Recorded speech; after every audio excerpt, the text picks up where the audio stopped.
ஒரு முறை ஒரு தோழர் வந்து கேட்டார்கள், மறுமை எப்போது வரும் அல்லாஹ்வுடைய தூதரே?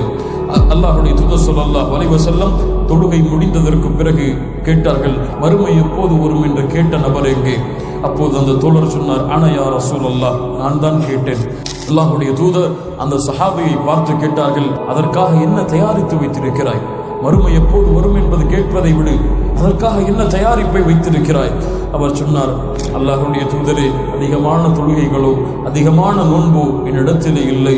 இல்லா இன்னி அன்னி யுஹிப்புல்லாஹ வ ரசூல, ஒன்றே ஒன்றை செய்கிறேன், அல்லாஹ்வையும் அல்லாஹ்வுடைய தூதரையும் நேசிக்கிறேன். அல்லாஹ்வையும் அல்லாஹ்வுடைய தூதரையும் அதிகம் நேசிக்கிறேன். அல்லாஹ்வுடைய தூதர் ஸல்லல்லாஹு அலைஹி வஸல்லம் சொன்னார்கள், யாரை நீங்கள் நேசிக்கிறீர்களோ அவர்களோடு இருப்பீர்கள்.